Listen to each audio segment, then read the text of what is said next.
Good evening to all. मेरा नाम अमित तिवारी। मैं आपका स्वागत करता हूं आपके अपने YouTube channel genius zone academy में। आज की हमारी क्लास पिछली कई क्लासों में जो हम लोग ने टॉपिक कंप्लीट किए हैं, जैसे हमने मराठा साम्राज्य पढ़ा है, हमने यूरोपियों का आगमन पढ़ा है, हमने क्षेत्रीय राज्यों का उदय और विलय पढ़ा है। उन क्षेत्रीय राज्यों में हमने पंजाब के बारे में चर्चा की, हमने मैसूर के बारे में पढ़ा और हमने सिखों के बारे में पढ़ा। उसके बाद हमने ब्रिटिश शासन के अधीन भू राजस्व नीतियों की चर्चा की थी। इन भू राजस्व नीतियों के तहत हम जमींदारी व्यवस्था पढ़े, हमने महल वाली व्यवस्था पढ़ी, हमने रैयत वाली व्यवस्था पढ़ी और ये किस क्षेत्र में लागू हुई, ये सब चीज़ों चर्चा की जा चुकी है। 1857 की क्रांति के बारे में हमने पढ़ा था। उसके बाद हमने किसान आंदोलन पढ़े, कुछ नागरिक आंदोलन पढ़े, आदिवासी आंदोलन पढ़े। इन सब चीज़ों को पढ़ने के बाद आज की क्लास इनसे संबंधित जो भी यूपीएससी, यूपीपीसीएस या अन्य लोक सेवा आयोग की परीक्षाओं में प्रश्न पूछे गए उनका अध्ययन किया जाएगा और ये पता करने की कोशिश की जाएगी कि आपकी तैयारी का स्तर क्या वो स्तर प्राप्त हो रहा है जिस तैयारी से आप यूपीएससी या यूपीपीसीएस का प्री मेंस और इंटरव्यू तक पहुंच सकते हैं और उसको निकाल सकते हैं। तो ये क्लास आज इस क्लास के तहत हम 25 से 30 क्वेश्चन का अध्ययन करेंगे और ये सभी जो क्वेश्चन होंगे वो हमारी लास्ट पिछली क्लासेस का सब निचोड़ है। हमने जो जो क्लास में किया है क्या उसी क्लास के अंतर्गत क्या यूपीएससी या यूपीपीसीएस क्वेश्चन पूछ रहा है कि नहीं पूछ रहा है, इस सारी चीज़ों की जानकारी आपको आज होगी। तो क्लास में बने रहिएगा और 25 से 30 क्वेश्चन का मेरे साथ साथ आप उसको अध्ययन करें, उसको सॉल्व करने की कोशिश करें और आपके जितने क्वेश्चन सही हो रहे हैं, जितने नंबर बन रहे हैं, उन सभी की चर्चा आप प्लीज़ कमेंट बॉक्स में करिएगा ताकि मुझे ये पता चल पाए कि आपकी तैयारी का स्तर, आपकी तैयारी का लेवल किस दिशा में जा रहा है और कितनी अच्छे से तैयारी चल रही है। तो ठीक है, क्लास में बने रहिएगा अंत तक और एक एक करके क्वेश्चन सॉल्व करेंगे हम लोग। वह कौन सा शासक था, पहला क्वेश्चन। हाँ, अब बात मत करो यार। पहला क्वेश्चन, वह कौन सा शासक था जिसने 1659 में छत्रपति शिवाजी महाराज को दबाने के लिए भेजा गया था? तो 1659 में किसको भेजा? अफजल खां। बहुत बढ़िया। कैसे, किसने भेजा?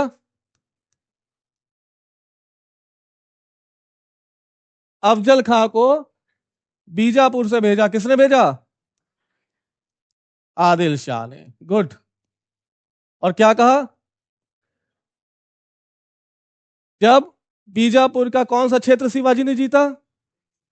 सिंहगढ़। 1600। Very good. सिंहगढ़ का किला जब जीता शिवाजी ने तो इस सिंहगढ़ को जीतने के लिए क्या किया गया? बीजापुर के आदिल शाही वंश ने अफजल खां को कहा कि मुझे राय सिंहगढ़ वापस चाहिए और अब जाओ किसका सर लेके आओ? शिवाजी का सर लेके आओ। और 1659 में अफजल खां को बीजापुर के आदिल शाही वंश ने भेजा। ठीक, क्या ये जीता? ये हार गया था ना। ठीक, गुड। आंसर क्या है इसका? अफजल खां। देखो कब पूछा गया है क्वेश्चन, यूपीपीसीएस। ईयर नहीं था, ईयर कब है? ईयर देखो किस साल का है। अब ये सीधा सीधा क्वेश्चन पूछा है, क्या कठिन था? अगर तुम्हें ये पहला किला किस कब जीता शिवाजी ने? नाम बताओ। सिंहगढ़। ठीक, फिर इनायत खां, अफजल खां, शाइस्ता खां और सैयद बांदा। ये शाइस्ता खां कौन है? ये हाँ कौन? औरंगजेब भेजेगा किसको मारने के लिए कि जाओ शिवाजी का वध करके आओ। क्या शाइस्ता खां भी वध करेगा? वापस आ जाएगा ना। कैसे? हार के वापस आएगा। कहा जाएगा? औरंगजेब के पास। और औरंगजेब के पास जाने के बाद कहेगा कि शिवाजी की हत्या या शिवाजी का वध मेरे बस का नहीं है। ये शाइस्ता का है कौन? बहुत, औरंगजेब का मामा। और इसके बाद जब शाइस्ता खां आएगा फिर औरंगजेब किसको भेजेगा? आमेर के राजा सवाई राजा जय सिंह को। ठीक है, पक्का। तो पहला किसको भेजा इसने? ये कहां से संबंधित है? बीजापुर के आदिल शाही से। फिर उसके बाद कौन भेजेगा? औरंगजेब भेजेगा, जो उसका मामा है शाइस्ता का, उसको भेजेगा कि जाओ शिवाजी का वध करो। वो भी असफल रहेगा और तीसरी बार में सफलता औरंगजेब को मिलेगी किसके थ्रू? राजा जयसिंह के थ्रू। दोनों के बीच कौन सी संधि होगी? पुरंदर की संधि। और पुरंदर की संधि के बाद शिवाजी कहां पहुंचेंगे? औरंगजेब के दरबार में। और क्या समझौता होगा दोनों के बीच? ठीक है, यानी शिवाजी के 35 किलो में से 23 किले शिवाजी किनको दे देंगे? औरंगजेब को, और उसके बाद अपने बेटे को उनकी सेवा में हमेशा के लिए रख देंगे। बहुत सही, गुड। देखो तुम लोग को सब याद है यार। नेक्स्ट क्वेश्चन देखो। हाँ ये अच्छी बात है। दूसरा क्वेश्चन, शिवाजी का छत्रपति के रूप में औपचारिक रूप से राज्याभिषेक कहाँ हुआ? यूपी पीसीएस 2016 में पूछा गया। ऑप्शन, शिवाजी के कितने औपचारिक राज्याभिषेक हुए? शिवाजी का राज्याभिषेक कब हुआ? 1674। पहला, पहला कहाँ हुआ राज्याभिषेक? गुड, रायगढ़। राज्याभिषेक कराया किसने? पंडित जी। नाम बताओ।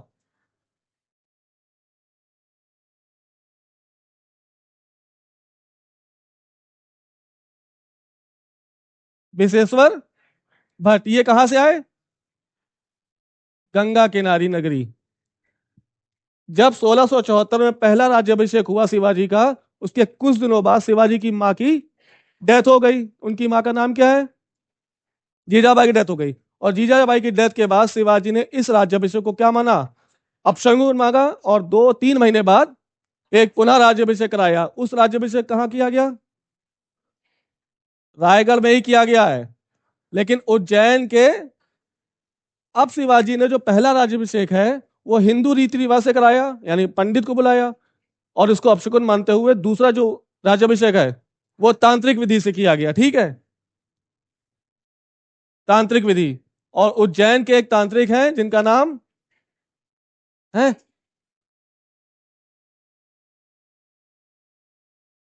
गुड, निश्चल गोसाई द्वारा दूसरा राज्याभिषेक किया गया। तो इसका आंसर क्या होगा? ईयर याद रखना, 1674। एक ऐसा मराठा शासक जिनका राज्याभिषेक कितनी बार हुआ? 2 बार। पहली बार, दूसरी बार भी रायगढ़, लेकिन पहली बार जो कराया गया वो बिल्कुल हिंदू रीति रिवाज से पंडित पंडित जी ने किया था। उनका नाम क्या है? विशेश्वर भट्ट। लेकिन यह राज्याभिषेक क्या हो गया? अब शकुन हो गया, खंडित हो गया, क्योंकि इस राज्याभिषेक के कुछ दिनों बाद उनकी मां ताराबाई की, सॉरी, जीजाबाई की डेथ हो गई। और दूसरा राज्याभिषेक उज्जैन, कौन? निश्चल। गुड। नेक्स्ट देखो। होनहार हो तुम लोग यार, हम ऐसे ही परेशान है, तुम सबका सिलेक्शन हो जाएगा। शिवाजी के अष्टप्रधान का वह सदस्य जो विदेशी मामलों की देखरेख करता था। IS 1998। अब ये क्वेश्चन किसे पूछा गया? यूपीएससी। अगर ये ना पढ़ा होता तो कठिन होता ना। लेकिन जब अष्टप्रधान तुम्हें याद होंगे, यानी कि शिवाजी की जो मंत्रिपरिषद में कितने सदस्य हैं, 8 का सीक्वेंस याद होगा, तो कोई भी क्वेश्चन आएगा तुम लोग, कौन है इसके? सुमन। ये पंडित राव कौन है? ये पंडित राव धार्मिक मामलों की देखरेख करेंगे।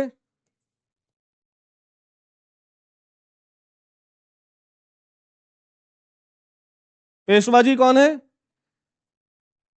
शिवाजी के साम्राज्य के सचिव कौन है? बहुत बढ़िया, पत्राचार। यानी शिवाजी पत्रों के माध्यम से किसी राज्य से संपर्क करेंगे तो वह पत्र लिखने का, उस पत्र को भिजवाने का काम किसके पास? और सुमंत, विदेशी मामलों की देखरेख। शिवाजी के अष्टप्रधान में 8 सदस्य। कोई 2 सदस्य जो सेना के समय, युद्ध के समय सेना में भाग नहीं लेंगे, वो कौन है? पहला पंडित और दूसरा न्यायाधीश। यानी 8 लोगों में पेशवा, दूसरा कौन है? अमात्य, तीसरे कौन है? वाक्यानवीस, चौथे कौन है? सुमंत या दवीर?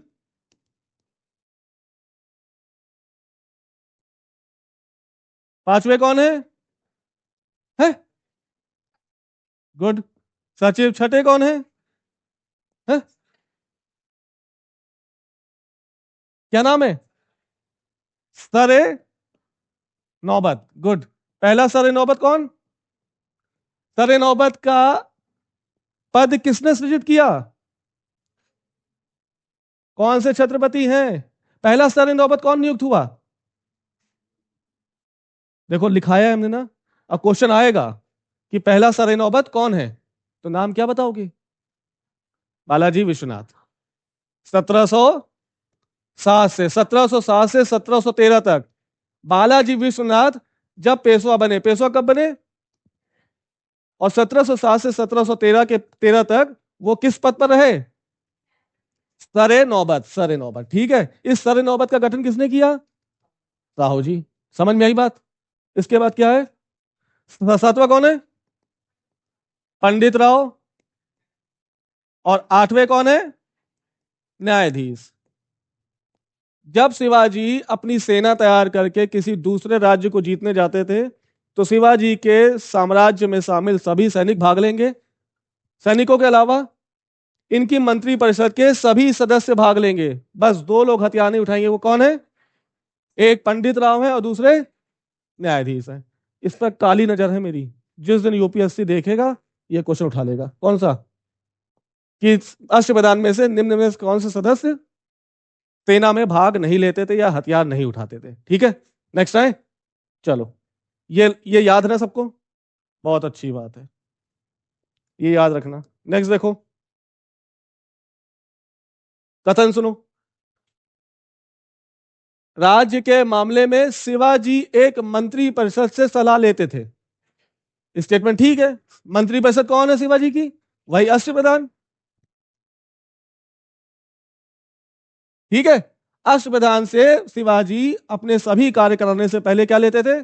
सलाहकार। यानी ये मंत्री परिषद थी, जैसे आज की मंत्री परिषद है। मोदी जी कुछ काम करेंगे या राष्ट्रपति कोई काम करेंगे तो किसकी सलाह से?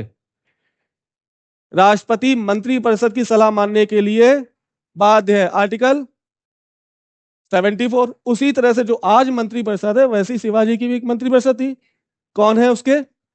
अष्टप्रधान। यानी ये तो ठीक है, राज्य के मामले में शिवाजी एक मंत्री परिषद से सलाह लेते थे। दूसरा पढ़ो। प्रत्येक मंत्री अपने विभाग का स्वतंत्र प्रभार। ये स्टेटमेंट ठीक है? ये गलत है। क्यों गलत है? क्योंकि यह जो मंत्री परिषद है अष्टप्रधान, ये सिर्फ मात्र सलाहकारी प्रवृत्ति की है। इस पर किसी का भी अपने अपने पद पर कोई भी वो क्या बोलते हैं, क्या बोलते हैं उसको, स्वतंत्र प्रभार नहीं था। यानी शिवाजी की इच्छा थी कि कोई पेशवा कब तक बना रहेगा इसका निर्धारण कौन करेगा? कोई व्यक्ति पंडित राव के पद पर कब तक रहेगा इसका निर्धारण कौन करेगा? शिवाजी जब चाहेंगे उससे उसको उस पद को छीन लेंगे। ठीक है, तो पहला स्टेटमेंट ठीक है। दूसरा स्टेटमेंट यानी कौन सा सही है? ए सही है और आर गलत है। संभाजी की मृत्यु के बाद, संभाजी की डेथ कब हो रही है? 1700 1780 तक पद पर छत्रपति के रूप में कौन है? शिवाजी। शिवाजी राज्याभिषेक कब हो रहा उनका? 1674। और 1674 से 1680 तक कौन छत्रपति? तो मराठा प्रशासन के पहले छत्रपति कौन है? शिवाजी। 80 में उनकी डेथ हो जाती है और 80 के बाद 89 तक कौन छत्रपति? संभाजी। संभाजी की मृत्यु के बाद मराठा शासन को किसने सरल और कारगर बनाया? बालाजी विश्वनाथ। इसके बाद संभाजी की मृत्यु के बाद मराठा प्रशासन छत्रपतियों के अधीन कमजोर होता चला गया। और यह कमजोरी लगभग लगभग कब तक बनी रही? जब तक बालाजी विश्वनाथ पेशवा के पद पर नहीं बने। कब बने बालाजी विश्वनाथ पेशवा? कब बने? 1713। और 1713 के बाद 1713 से 20 बालाजी विश्वनाथ पहले पेशवा। इस पद के जैसे ही बालाजी विश्वनाथ गद्दी पर बैठे उसके बाद मराठा प्रशासन क्या होने लगा? धीरे धीरे फिर उतनी मजबूती प्राप्त करने लगा जितनी मजबूती शिवाजी ने छोड़ के उनकी डेथ हुई थी। ठीक है, तो अगर पूछा जाए संभाजी की मौत के बाद मराठा प्रशासन को सरल और कारगर किसने बनाया? बालाजी विश्वनाथ। आईएएस 2000। क्या एक बार टॉपिक पढ़ने के बाद क्वेश्चन कठिन लग रहे हैं? सच बताना।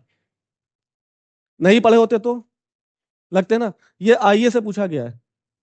अगर ना विश्वास हो जाके पूछना, हमने भी बनाए हैं नोट्स ना, तुम लोग के लिए लिखे हैं, तो जाके पूछा गया आईएएस में। कब? 2000 में। नेक्स्ट देखो। 1750 तक मराठा साम्राज्य पेशवा की अध्यक्षता में एक परिसंघ। 1750 में मराठा साम्राज्य पेशवा के अध्यक्षता में एक परिसंघ बन गया। यह घटना किससे संबंधित है? अभी एक चॉकलेट उसको तुरंत उपहार स्वरूप मिलेगी जो ये बता देगा। थोड़ा सा पहुंचो, बाल खेड़ा का युद्ध यहां कहां हो रहा है? सगोला समझौता याद करो। 1750 में मराठा पेशवा और छत्रपतियों के मध्य क्या हो रहा है? कौन सा समझौता हुआ? सगोला समझौता। और इस सगौला समझौता के तहत समस्त शक्ति किसके केंद्रित हो गई? पेशवा। और छत्रपतियों को कहां भेज दिया गया? सतारा। और पूना पर किसका अधिकार हो गया? यह लिखाया था कि नहीं लिखाया था? यानी परिसंघ बनाना किसकी अध्यक्षता में? पेशवा की। स्टेटमेंट ठीक है। शाह के उत्तराधिकारी पेशवा की इच्छा पर निर्भर हो गए। जब शक्ति छीन ली इनको छत्रपतियों की, और इनको छीन के कहां भेज दिया गया? यानी ये शक्तिहीन हो गए ना, और शक्ति का पूरा संकेंद्रण किसके पास हो गया? पेशवा के। तो ये ना, साहू के उत्तराधिकारी पेशवा की इच्छा पर। ए आर दोनों सही है, आर ए की सही व्याख्या करता है। UP PCS 1997। क्या सगौला समझौता तुमको लिखाया है? लिखा देखो एक बार फिर से। दिमाग में क्यों नहीं आया? 1750 ईयर भी लिखा है ना हमने तुम लोग को। फिर हाँ या ना? याद आ रहा है किसी को? चलो ठीक। नेक्स्ट देखो। सुरक्षा के लिए मराठाओं के राजस्व के दावे को किस नाम से जाना जाता है? चौथ। ये कैसा कर है?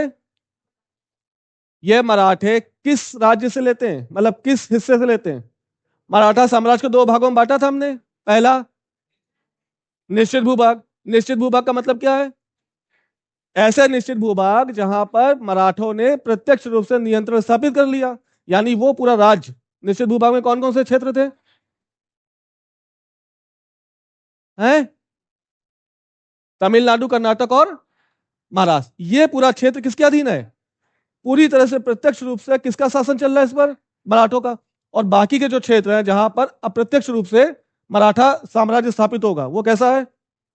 अनिश्चित भूभाग है। उस अनिश्चित भूभाग के तहत मराठा और उस राज्य के मध्य क्या होगा? एक समझौता होगा। समझौते में कहा जाएगा कि आप हमको एक निश्चित राशि चौथ के रूप में, यह निश्चित राशि कितनी है? उस राज्य के कुल राजस्व का 1/4 हिस्सा किसको जा रहा है? मराठों के। और मराठे इस चौथ को लेने के बाद क्या वो करेंगे? वादा क्या कर रहे हैं? कि हम आपके ऊपर कभी आक्रमण नहीं करेंगे। तो एक ऐसा है, चौथ क्या है? मराठों के राजस्व के दावे को किस नाम से जाना जाता है? चौथ। चौथ ठीक है। ये क्या है? ये कितना है? 1/10। ये जयादानी अववाब, ये मुगल काल के हैं, ये भी कर हैं, लेकिन जब मुगल काल पढ़ाएंगे तब बताएंगे, ठीक है? जयादानी नहीं, जमादानी है ये, ठीक है? नेक्स्ट आओ, पढ़ो।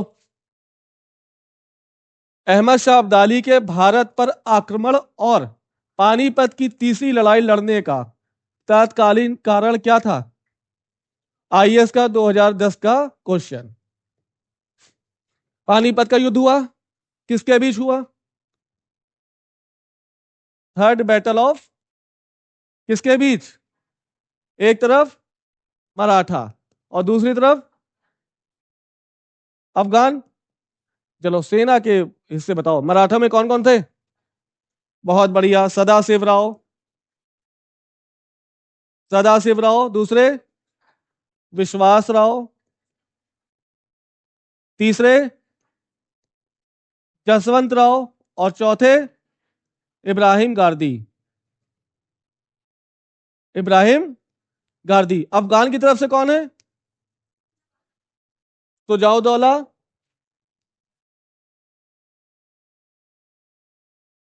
रहमत खां बंगस। ये रहमत खां कौन है? ये बुंदेलखंड का राजा है। तीसरे तैमूर शाह, ये पंजाब के शासक है। ये किसके उत्तराधिकारी हैं? ये नादिर शाह के बाद कौन आया भारत पे आक्रमण करने? अहमद शाह। अहमद शाह अब्दाली भारत में कितनी बार आक्रमण करेगा? 6 बार। 6 बार के आक्रमण। जब उसने पहली बार आक्रमण किया, कब? 1754 में। उस समय मुगल शासक कौन है? अहमद शाह अब्दाली के समय भारत में मुगल शासक कौन है? अहमद शाही है, याद रखना। अहमद शाह अब्दाली वर्सेस अहमद शाह, ये दोनों रिलेट रखो। जिस समय अहमद शाह अब्दाली का पहला आक्रमण भारत में हो रहा है, उस समय मुगल शासक कौन? अहमद शाह दोनों, ठीक है। नादिर शाह का आक्रमण किसके काल में हुआ? मोहम्मद शाह रंगीला। यही नादिर शाह कोहिनूर हीरा और मयूर सिंहासन ले जाएगा ना। चलो तो देखो, उस समय जब ये पानीपत का युद्ध हुआ 1760, 14 जनवरी, इस समय का मतलब पानीपत का लड़ाई होने का तात्कालिक कारण क्या है? सबसे इंपॉर्टेंट, यानी उस वजह से पानीपत की लड़ाई हो गई, क्या है? वह मराठों द्वारा लाहौर से अपने पुत्र तैमूर शाह के निष्कासन का बदला लेना चाहता था। उसे पंजाब के राज्यपाल का पंजाब में आक्रमण करने का निमंत्रण मिला। वह मुगल प्रशासन को राजस्व का भुगतान ना करने के लिए दंडित करना चाहता था। वह दिल्ली से पंजाब तक उपजाऊ मैदान को हड़पना चाहता था। यह कहानी हमारे बीच डिस्कस हो चुकी है। क्या है इसका आंसर? पहला ना? कौन कौन कह रहा पहला? याद करो, यही पहला ही है भाई, पहला ही है। पहला क्यों नहीं है? पहला ही है। सुनो फिर से। पानीपत की लड़ाई जब अहमद शाह अब्दाली भारत में आक्रमण किया है, पहला आक्रमण किसके काल में? अहमद शाह के। और आक्रमण करने के बाद वो वापस कहां चला गया? अफगानिस्तान। लेकिन जब वो वापस गया तो दो लोगों को भारत में छोड़ गया। एक पंजाब में अपने लड़के तैमूर शाह को, और दूसरा नजमुद्दौला को दिल्ली में मीर बख्शी के पद पर बैठा दिया। मीर बख्शी का पद क्या है? मीर बख्शी का सेनापति का पद है। यानी मुगल शासन में, मुगल दरबार में सेनापति किसका आदमी? अहमद शाह अब्दाली का, जिसका नाम क्या है? नजमुद्दौला। ये वही नजमुद्दौला है जो बंगाल का शासक बनेगा कब? बक्सर की लड़ाई के बाद बंगाल का शासक यही बनेगा, नजमुद्दौला। और इसी के शासन काल में बंगाल में क्या लगेगी? द्वैध शासन डायरेक्टली लगेगा ना, 1765 से 1772। इस समय बंगाल का शासक कौन है? ये वही नजमुद्दौला है जो अहमद शाह अब्दाली का सेनापति के रूप में कहां पे बैठा है गद्दी पर? मुगल दरबार में मीर बख्शी के पद पर बैठा है। अब देखो मराठे क्या करेंगे? मराठे पहले पहले कहां आक्रमण करेंगे? मुगल दरबार में। और मुगल दरबार में किसको भगा देंगे? नजमुद्दौला को मीर बख्शी के पद से हटा देंगे। फिर उसके बाद वो किसको जाके आक्रमण करेंगे? पंजाब में। और पंजाब में तैमूर शाह को लतिया के कहां भगाएंगे? अफगानिस्तान। ये अफगानिस्तान पहुंचेगा और चिल्लाएगा पापा पापा पापा, मराठों ने मेरी सुताई और कुटाई कर दी। क्या करेगा ये? पूरी सेना लेकर कहां जाएगा? पानीपत के मैदान में। और पानीपत के मैदान में तीसरा पानीपत का तृतीय युद्ध शुरू हो जाएगा। तो तात्कालिक कारण क्या है? आप वर्तमान में तो वहीं पे। समझ में आई बात? ये किसमें क्वेश्चन पूछा गया? अगर कहानी भी याद रख लेते तब भी बता पाते। काहे तुम्हारे मुंह से निकला कि ये नहीं है?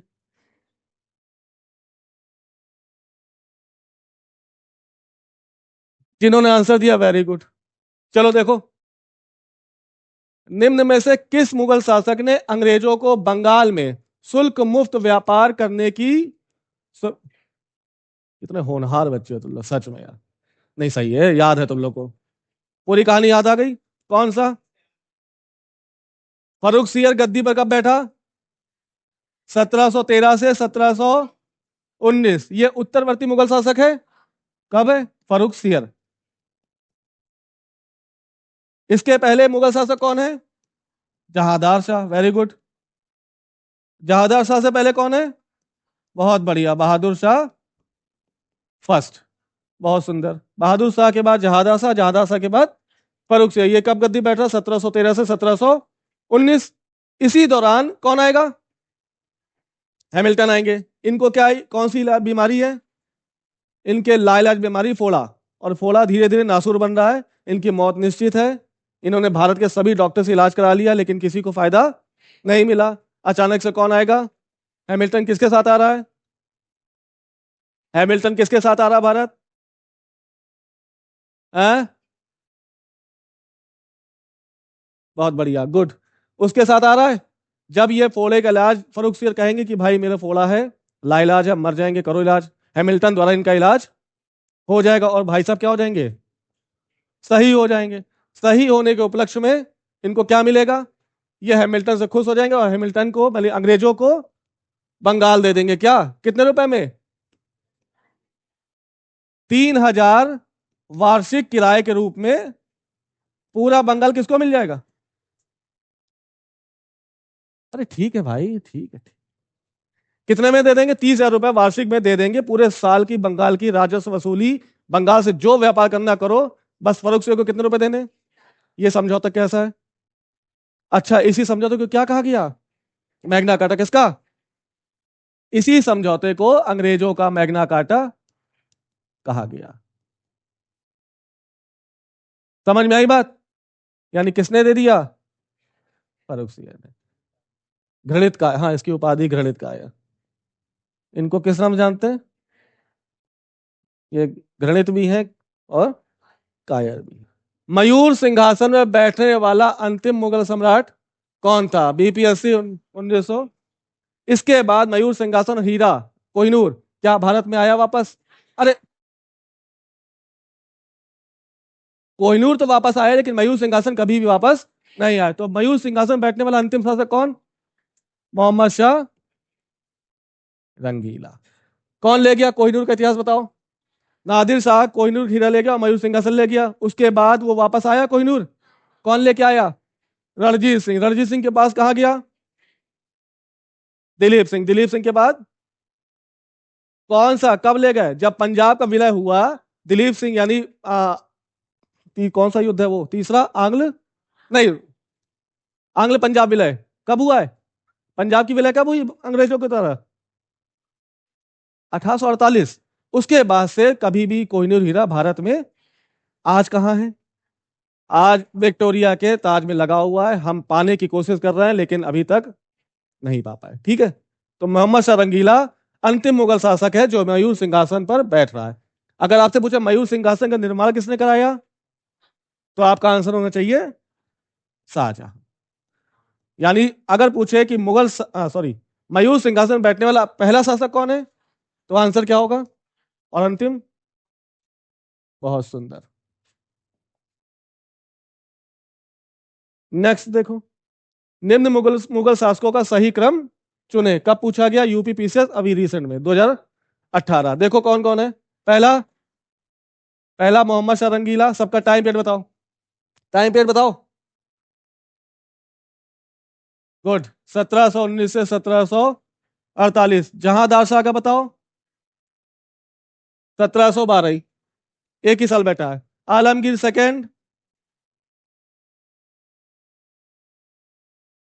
54 से 48 से 54 बैठने वाला अहमद शाह है। यानी नादिर शाह के जो जो सॉरी अहमद शाह अब्दाली का आक्रमण हो रहा है, वो अहमद शाह के समय हो रहा है। जो कब बैठेगा? इसके जस्ट पहले, यानी मोहम्मद शाह के जस्ट बाद कौन बैठ रहा है? अहमद शाह। अहमद शाह है यहाँ पे। और ये आलमगीर सेकंड कब है? 1754 से 1759। और ये कब है? 1748 से 1754। अब लगाओ। हाँ हाँ हाँ, ठीक, अब लगाओ टाइम।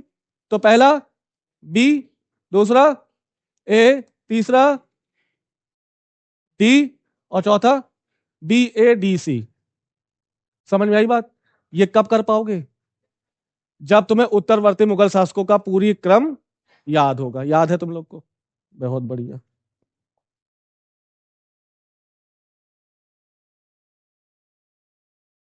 नेक्स्ट देखो, हैदराबाद के स्वतंत्र राज्य का संस्थापक कौन था? ऑप्शन: कमरुद्दीन, अमीन खां, असद खां और चिनकिलिश खां। UP PCS 2000। थोड़ा बताओ इसके बारे में। चिनकिलिश खां ने हैदराबाद की स्वतंत्र स्थापना किसके शासनकाल में की? तो अगर तुम्हें याद होगा कि किस ईयर हैदराबाद स्वतंत्र हो रहा है, तो बता पाओगे, नहीं तो 1724। ये 1724, इस पर शासनकाल किसका? मुगल शासक कौन? क्वेश्चन चाहे कैसे घुमा के पीछे, अगर तुम्हें यह याद है तभी कर पाओगे, अदरवाइज। चिनकिलिश खां का पूरा नाम निजाम उल मुल्क चिनकिलिश खां। आवे कि जावे? आ गई? पक्का 1724 याद रखोगे? जैसे 1724 मन में आएगा, अगर तुम्हें मोहम्मद शाह रंगीला याद है उनका टाइम, तो कर लोगे, नहीं तो ये कुछ और पूछ सकता था ना। ये पूछ सकता था कि हैदराबाद की जब स्थापना, स्वतंत्र स्थापना हुई, उस समय मुगल शासक कौन है, ये भी पूछ सकता है, या किस साल हुआ। तो क्वेश्चन चाहे से भी घुमा के पूछे, अगर कहानी या हिस्ट्री सही से याद है तभी कर पाओगे, नहीं तो है। बोलो बोलो। नेक्स्ट देखो, कौन सा राजपूत शासक महान गणितज्ञ व खगोलविद था? कैसे पता भाई? कौन है? जसवंत सिंह, राजा भारमल, सवाई राजा जयसिंह या महाराणा अमर सिंह? तो थोड़ा सुन लो, इसका आंसर है सवाई राजा जयसिंह। इन्होंने ही जयपुर राज्य की, जयपुर शहर की स्थापना की है। जब राजपूत या मुगल शासक तलवारबाजी कर रहे थे, तब ये भाई क्या कर रहा है? ये बहुत बड़ी बड़ी मैथ्स की किताब लिख रहे हैं, ये बहुत बड़े बड़े खगोल विदों की किताब पढ़ रहे हैं। इनको मजा आ रहा है नक्षत्र पढ़ने में, इनको मजा आ रहा है कि ब्रह्मांड की उत्पत्ति के बारे में जानने में, ठीक है। ये योग्य आदमी, काफी पढ़े लिखे हैं। अगर पूछा जाए कि पूरा राजपूत शासन में सबसे मजबूत, सबसे योग्य शासक कौन है? सवाई राजा जयसिंह। ये वही राजा जयसिंह है जिनको कौन भेजेगा?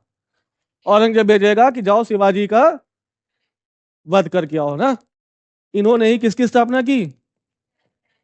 जयपुर। इनकी एक बहुत इंपॉर्टेंट किताब है जिसे मोहम्मद शाही। यानी आपसे पूछा जाए कि मध्यकाल या आधुनिक काल की शुरुआत में खगोल विद्या से संबंधित सबसे महत्वपूर्ण किताब का नाम क्या है? जिजे मोहम्मद शाही। किसकी राइटर है? कौन है राइटर इसके? जयसिंह। तो जयसिंह के बारे में तुम्हें क्या पता चला? जयपुर, और हाँ जंतर मंतर। हाँ, जंतर मंतर कहाँ पर है? है? जंतर मंतर कहाँ है? दिल्ली की जयपुर? दोनों में है ना। तो इन्होंने जो स्थापना किया है वो कहाँ की है? जयपुर वाली। अब ये बताओ जंतर मंतर है किससे संबंधित? वहां पे टेलीस्कोप लगी है, आज भी लोग तारे वारे देखते हैं वहां जाकर, यानी खगोल वेधशाला है। क्या बोलोगे उसको?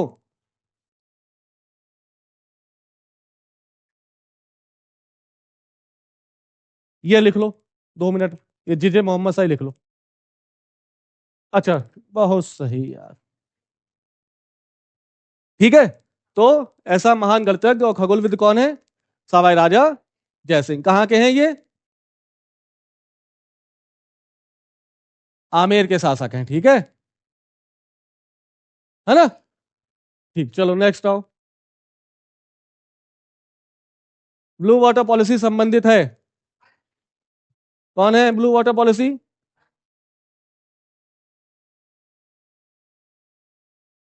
पुर्तगाली भारत में कब आए? 1498। यानी पहला पुर्तगाली जो भारत आया किसका नाम क्या है?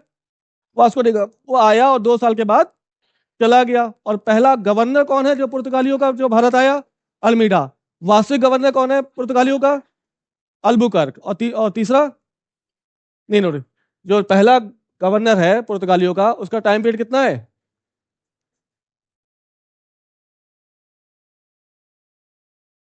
1505 से, ठीक है। अल्मीडा का टाइम पीरियड 1505 से 1509। उसके बाद अल्बुकर्क 1509 से 1515। और तीसरे? इनका जो टाइम बताएगा।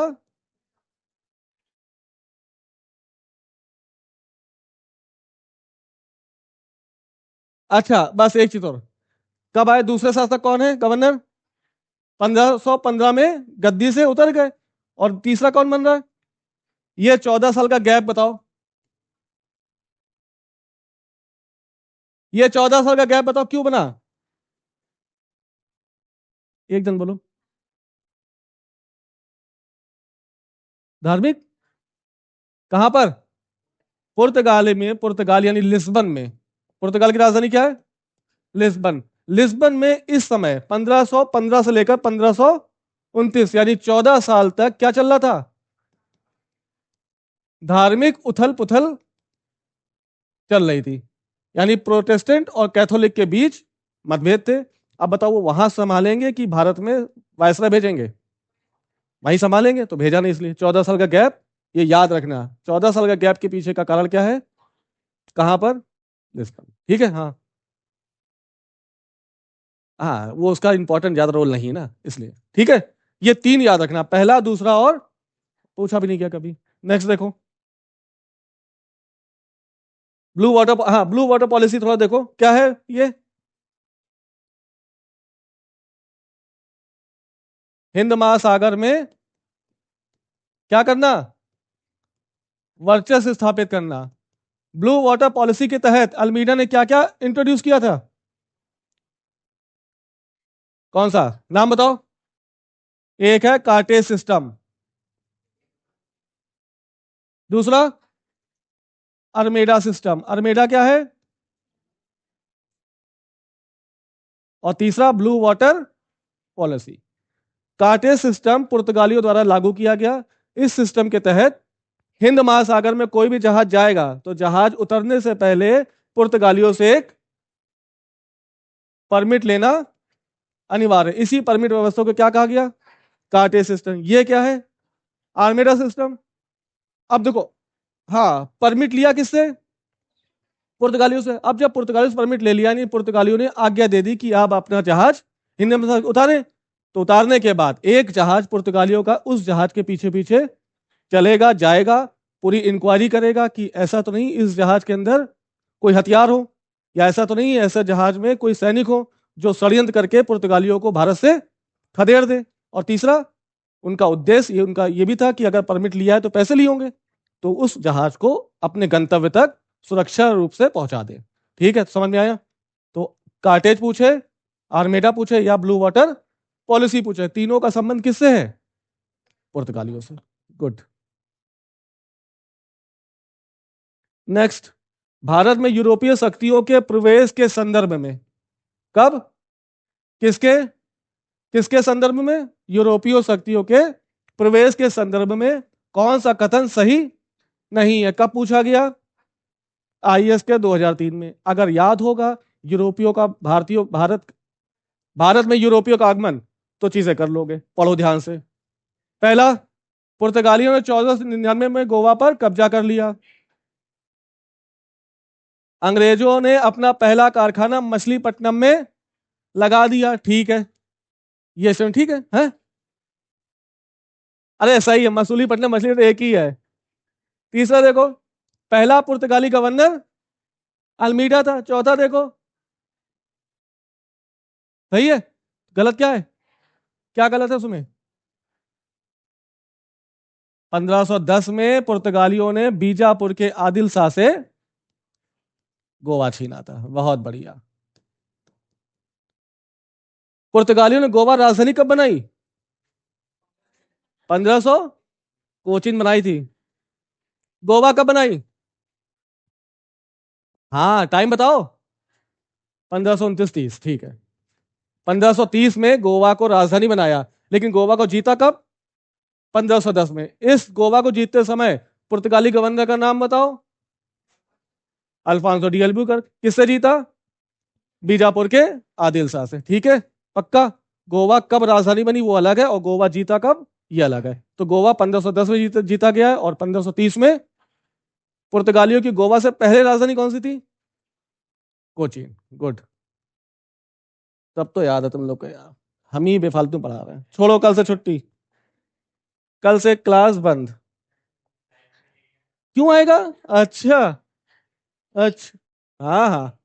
ब्रिटिश ईस्ट इंडिया कंपनी के गठन के समय, फिर से देखो, ब्रिटिश ईस्ट इंडिया कंपनी के गठन के समय भारत में किस मुगल शासक का अधिकार था। तो ब्रिटिश ईस्ट इंडिया कंपनी का गठन हो कब रहा है, 1599 सितंबर, सितंबर 1599। ईस्ट इंडिया कंपनी का गठन हो कहां रहा है, यूके में। जब ईस्ट इंडिया कंपनी का गठन हुआ उसका नाम क्या था,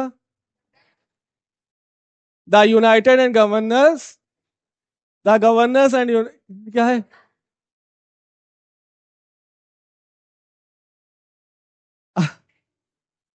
हाँ हाँ, बोलो बोलो भाई, तुम बोलो।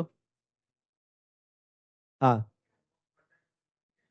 बहुत बढ़िया, बहुत बढ़िया। The governor and company of the merchants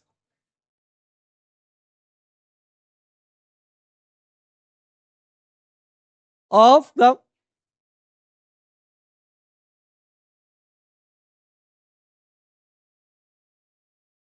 trading into the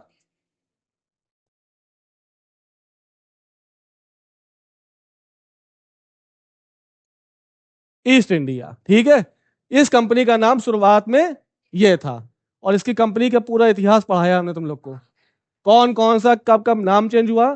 यानी इस नाम को ईस्ट इंडिया कंपनी कब बनाया गया? 1800 1833 के चार्टर एक्ट में इस बड़ी कंपनी का जो कठिन नाम है उसको सीधा नाम दिया गया, और क्या कहा गया? British east India company. कितने लोगों ने बनाई थी इस कंपनी को? 80 लोगों ने। कौन है वो?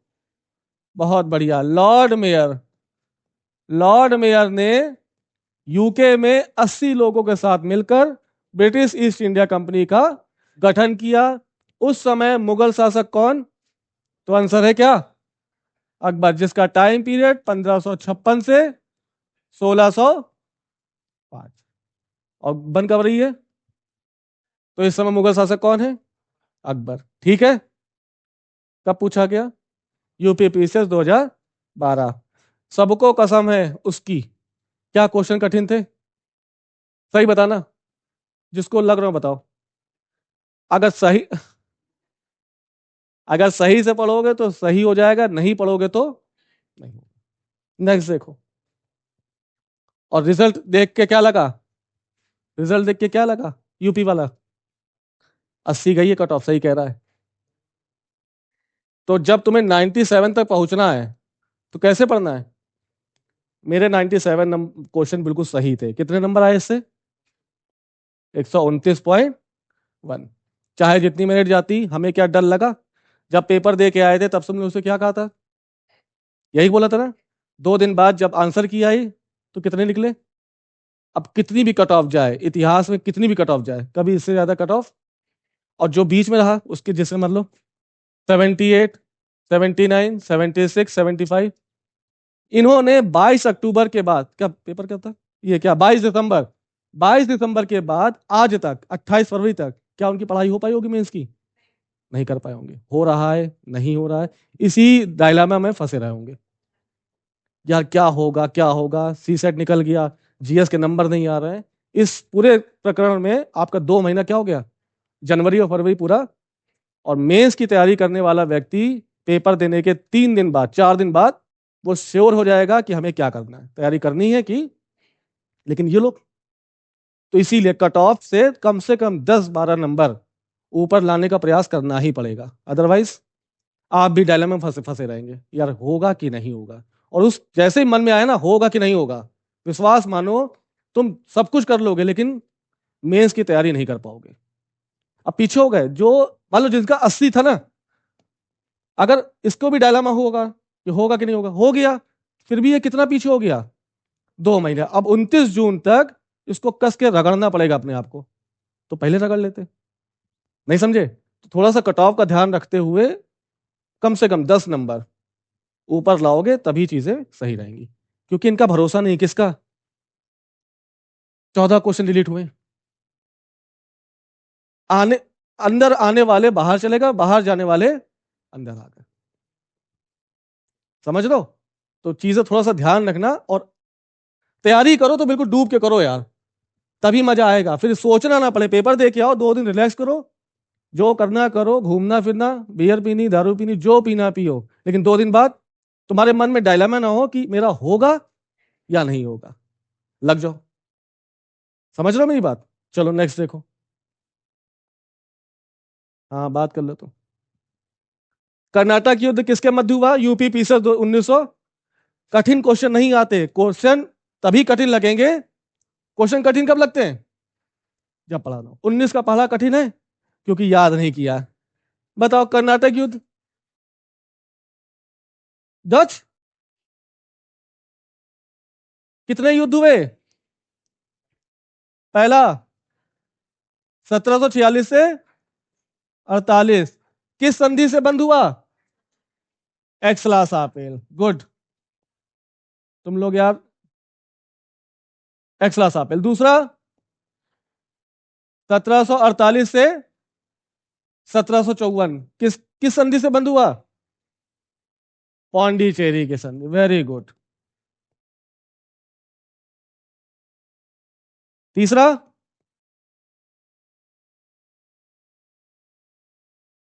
1756 से 63, इसी को किस नाम से जानते हैं?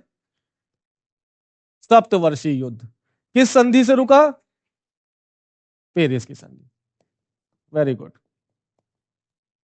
अब अगर ये सब याद है तो क्वेश्चन चाहे जैसा भी आए, प्रथम कर्नाटक युद्ध की पृष्ठभूमि क्या है? ऑस्ट्रिया का उत्तराधिकार युद्ध। ऑस्ट्रिया में इंग्लैंड और फ्रांस लड़े, उसका उसकी पृष्ठभूमि वहां बनी। उसका कारण क्या बना? यहां पर भी दोनों सेनाएं आपस में लड़ गई। ठीक है, चलो गुड। नेक्स्ट सूची मिलाओ। प्रथम कर्नाटक युद्ध टाइम बताओ। 1746 से 1748। सेकेंड थर्ड कर्नाटक युद्ध कब हुआ? 1756 से 1763। द्वितीय कर्नाटक युद्ध और प्रथम आंग्ल मैसूर युद्ध।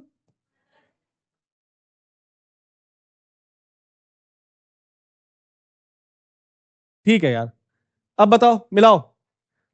ये युद्ध हुए और किस संधि से रुके? तो प्रथम कर्नाटक युद्ध किससे रुका?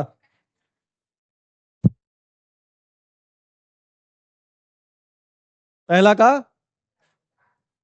ए का 4, थर्ड कर्नाटक वॉर बी का 1, सेकेंड कर्नाटक वॉर सेकेंड, उसमें निर्णय नहीं आया था ना, अनिर्णित था, निर्णय नहीं आया था। यानी सी का 3 और डी का। प्रथम आंग्ल मैसूर युद्ध कौन जीता? प्रथम आंग्ल मैसूर किसके बीच हुआ?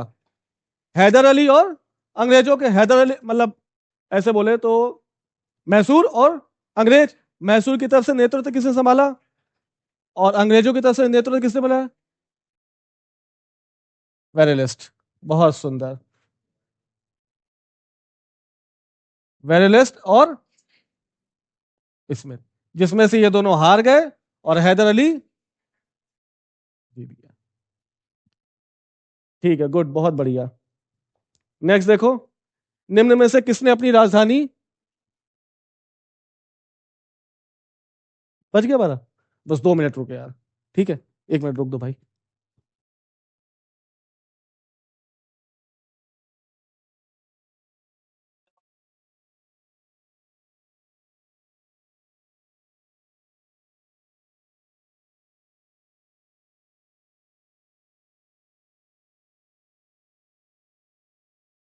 अब नेक्स्ट देखो, निम्न में से किसने अपनी राजधानी मुर्शिदाबाद से मुंगेर स्थानांतरित की? कब पूछा गया है? आईएएस के 2005 में। तो इसका आंसर क्या है? नहीं, क्यों है बताओ, कहानी बताओ। देखो, प्लासी का युद्ध कब हुआ? प्लासी का युद्ध हुआ 23 जून 1757। क्या प्लासी की लड़ाई वास्तविक धरातल पर लड़ी गई लड़ाई थी? यानी ये षड्यंत्र का परिणाम था। यानी अंग्रेजों ने षड्यंत्र किया किसके खिलाफ? प्लासी का युद्ध किसके खिलाफ हुआ? सिराजुद्दौला और रॉबर्ट क्लाइव। क्या अंग्रेजों की यह लड़ाई जो जीती है प्लासी का युद्ध, क्या वो वास्तव में लड़ी गई लड़ाई है? नहीं है, बल्कि किसका परिणाम है? एक षड्यंत्र का। यह षड्यंत्र किसने किया? अंग्रेजों ने। सिराजुद्दौला के मुख्य सेनापति किसको मिला लिया? मीर जाफर को अपनी सेना में मिला लिया। कौन है? मीर जाफर। और मीर जाफर ने रॉबर्ट क्लाइव से हाथ मिलाकर पूरी सेना का समर्पण कर दिया। किसके किसके लिए? अंग्रेज। और प्लासी का युद्ध बिना लड़े जीत लिया गया। इसके 7 साल बाद कौन सा युद्ध होता है? बक्सर का युद्ध।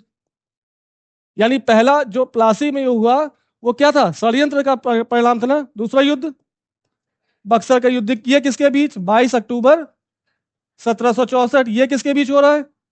ये एक तरफ है, एक तरफ संयुक्त सेना जिसमें शाह आलम प्लस सुजाउद्दौला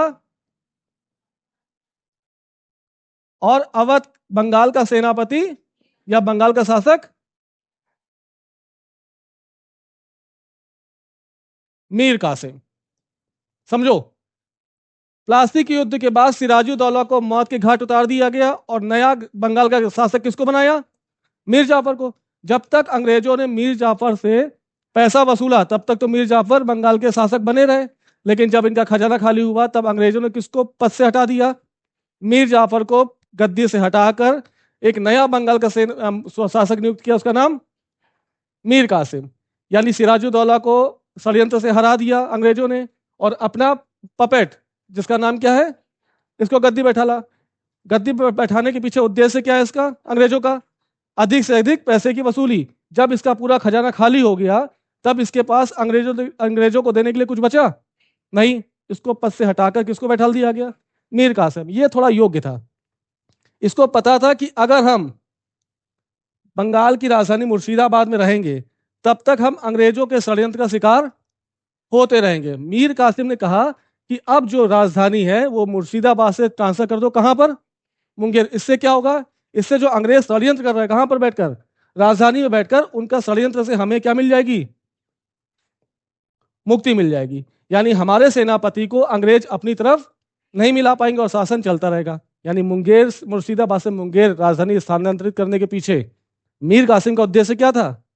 ताकि वो अंग्रेजों के षड्यंत्र से स्वयं को मुक्त कर पाए। ठीक है, तो अगर पूछा जाए कि पहली राजधानी कौन सी है, उसके बाद चेंज किसने किया, कहां किया, उद्देश्य क्या था? ताकि वो अंग्रेजों के षड्यंत्र से खुद को बचाए रख पाए। ठीक है, तो किसने किया? इसका आंसर क्या है? मीर कासिम। बक्सर के युद्ध किसके बीच हुआ? संयुक्त सेना में कौन? एक तरफ शाह आलम, सुजाउद्दौला और ये कहां से भाग के आया? ये बंगाल से भागा और कहां जाके शरण ली इसने? अवध। कौन सी युद्ध में अंग्रेजों से हारा ये? बक्सर के युद्ध से पहले कौन सा युद्ध हुआ था?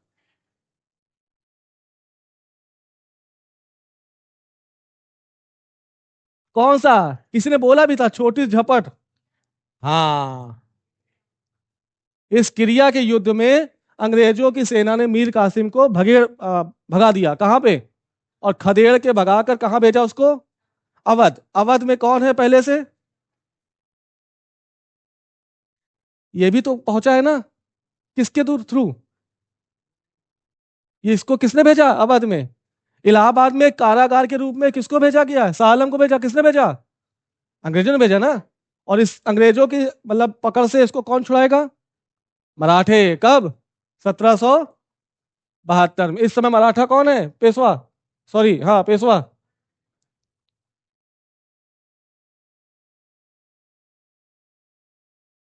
बताओ, जो बताएगा उसको उपहार।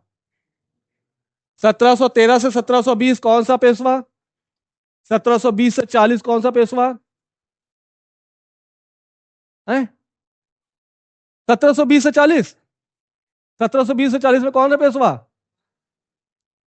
बालाजी बाजीराव, सॉरी, बाजीराव प्रथम। और 1740 से 61 तक, उसके बाद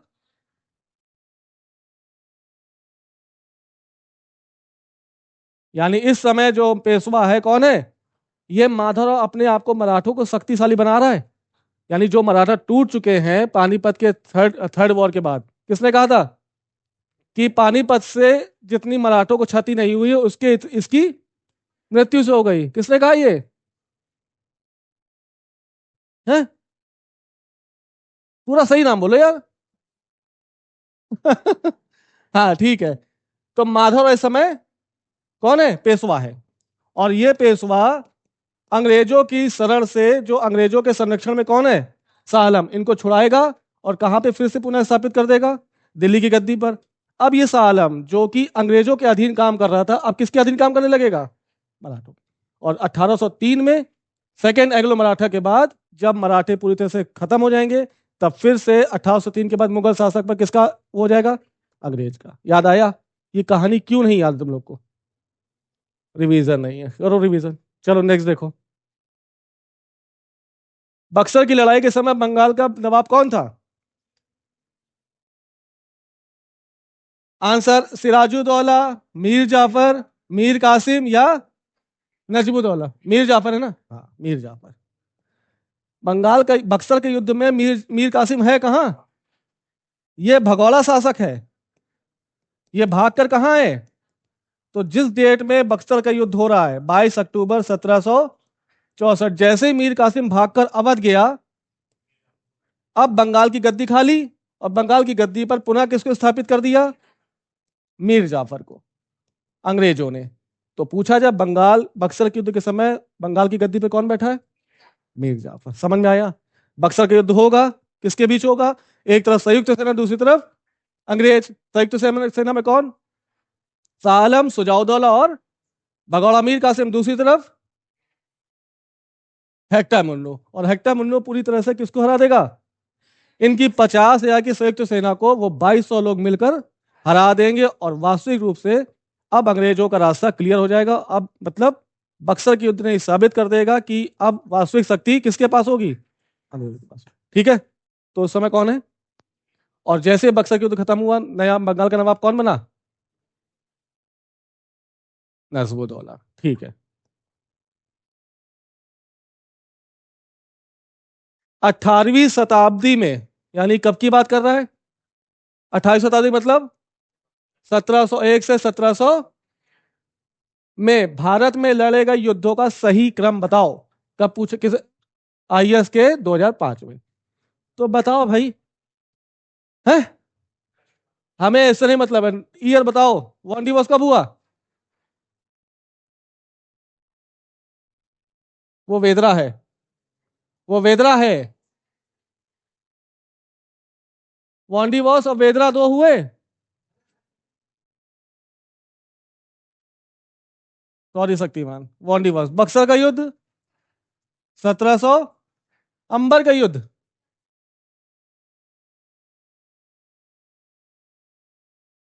किसके बीच?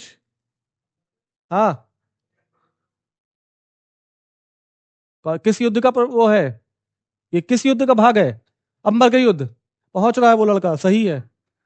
एक तरफ मुजफ्फर जंग, याद आया? चंदा साहब और फ्रांसीसी, ये कोड बताया था हमने अंबर के युद्ध में 1748। और प्लासी का युद्ध कब हुआ? 1757। अब बताओ सबसे पहले कौन सा आएगा? अंबर। उसके बाद कौन सा आएगा? प्लासी। उसके बाद तो अंबर, प्लासी, वांडीवॉस, बक्सर। याद आया? अंबर के युद्ध हमने चर्चा की थी, तुम लोग को पूरी चीजें डिटेल बताई थी, किसको सपोर्ट किया डुप्लेन और किसको सपोर्ट किया एनए। नासिर जंग, अनवरुद्दीन और अंग्रेज। मुजफ्फर जंग, चंदा साहब और, याद आया? ये याद रहेगा तो कर लोगे, नहीं तो कंफ्यूज कहां होगे? ये सबको याद होगा, लेकिन ये नहीं याद होता है।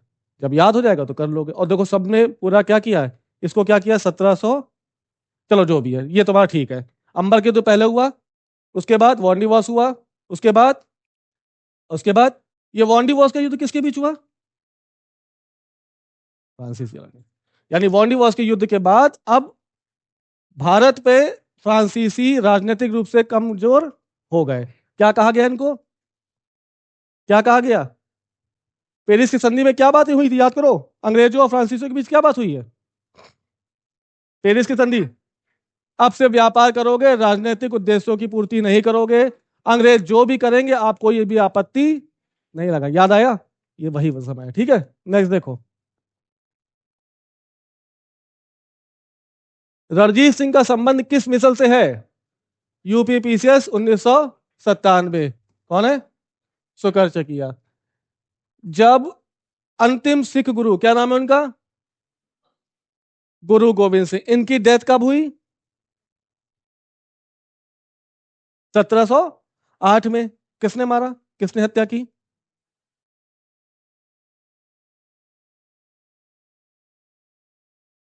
क्या नाम है? पठान अजीम खां। 1707 में औरंगजेब की मृत्यु हुई, और उनके एक वर्ष बाद अंतिम सिख गुरु की डेथ हो गई, गुरु गोविंद सिंह। इसके बाद यानी जो सिख साम्राज्य है अब वो राजनीति में आएगा और पहला राजनीतिक नेता कौन है सिखों का? बंदा बहादुर। कब से कब तक? 1708 से लेकर 1716 तक। इस समय अब सिख जो हैं वो डायरेक्ट कहाँ जाएंगे? राजनीति में हिस्सा करने मतलब हस्तक्षेप करने लगेंगे। 1716 के बाद 1716 के बाद जैसे ही बंदा बहादुर की डेथ हुई, पूरा सिख साम्राज्य बिखर गया और कितनी मिसलों में टूट गया?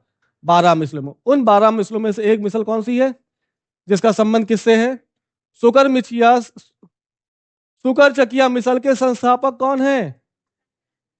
चरत सिंह। चरत सिंह का बेटा महासिंह, और महासिंह का बेटा, बहुत बढ़िया, गुड। तो किससे संबंधित है? रणजीत सिंह। सही है भाई, ये लड़का खूंखार है। कौन? अरुण। नेक्स्ट देखो, सही कथन पर विचार करें। कब?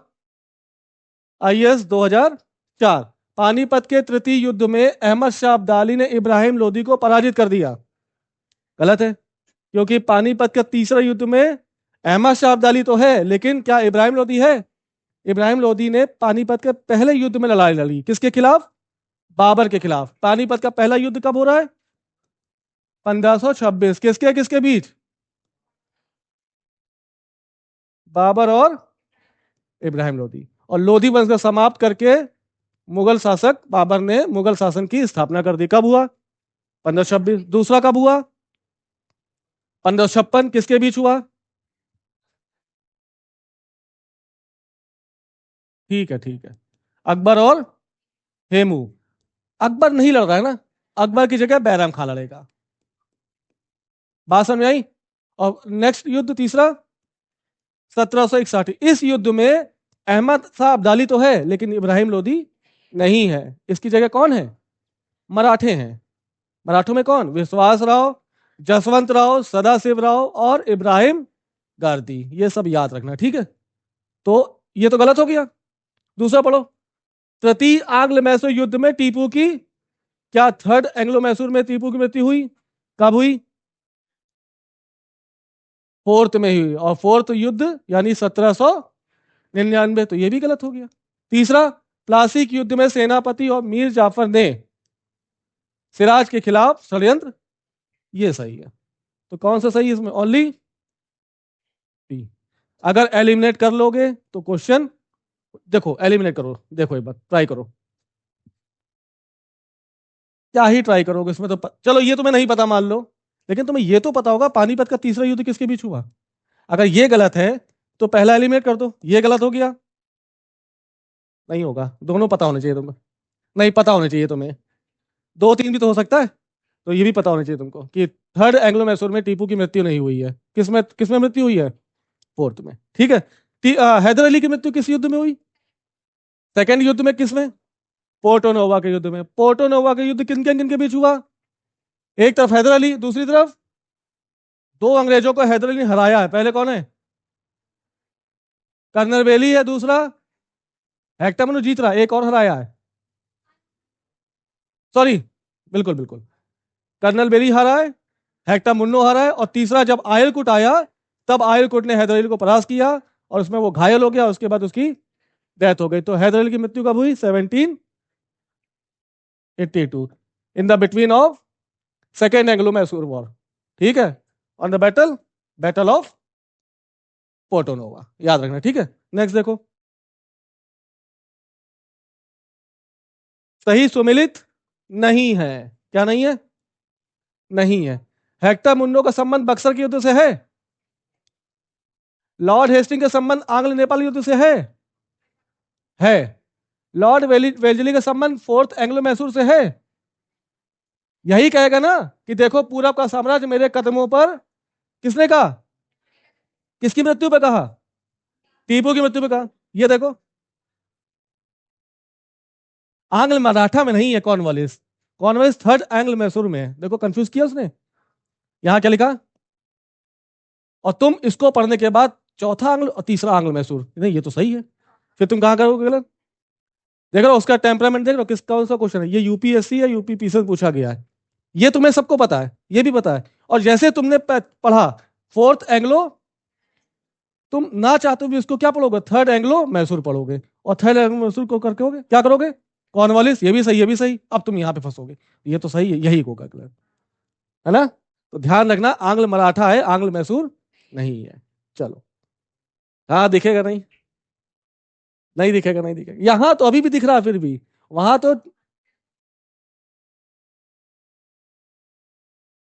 सिख साम्राज्य का अंतिम शासक कौन था,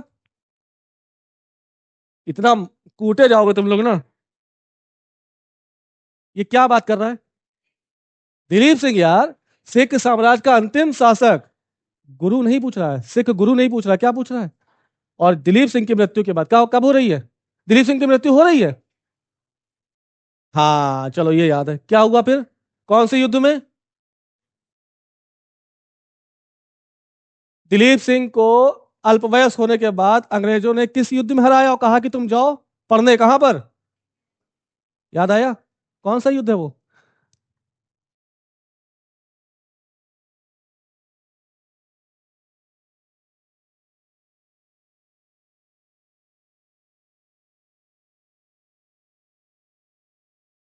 1848, अंग्रेजों ने हराया सिख को, दिलीप सिंह को, और दिलीप सिंह को कहां भेज दिया, पहले यूके भेजा, यूके से वो कहां गए, फ्रांस, पेरिस, और पेरिस में मतलब उनकी डेथ हो गई, लेकिन उनकी अंत्येष्टि कहां हुई, अंतिम संस्कार, देखो समझो, ये है कौन,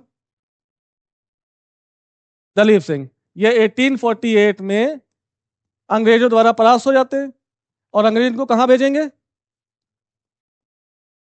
पेंशनर बना देंगे, और पढ़ने के लिए कहां भेज देंगे, जाओ शिक्षा प्राप्त करने, कहां जाओ, इंग्लैंड, इंग्लैंड से कहां जाएंगे, फ्रांस, फ्रांस में इनकी डेथ हो जाएगी, लेकिन इनका अंतिम संस्कार कहां होगा, याद रखना, अंतिम संस्कार कहां पर, और डेथ कहां हुई, याद रखना ये सब चीजें, ऐसा कौन सा भारतीय शासक है, भारतीय समाज सुधारक है जिसकी डेथ इंग्लैंड में हो रही है,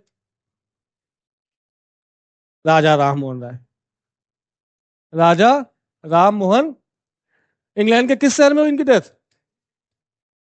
किस शहर में हुई, ब्रिस्टल, 1833, तो जैसे इनकी डेथ बाहर हुई वैसे इनकी भी डेथ बाहर हुई, अरे अब हद है, क्या करना इनकी उम्र से, हाँ छोटे थे, अल्पवयस्क थे, लेकिन जब उनकी डेथ हुई तो ठीक ठाक थे, ठीक है, 14 साल की उम्र थी, अच्छा चलो, हम बता रहे थे, चलो ठीक है, बहुत अच्छा लगा तुम लोग से, पक्का चीटिंग नहीं की ना तुम लोग ने,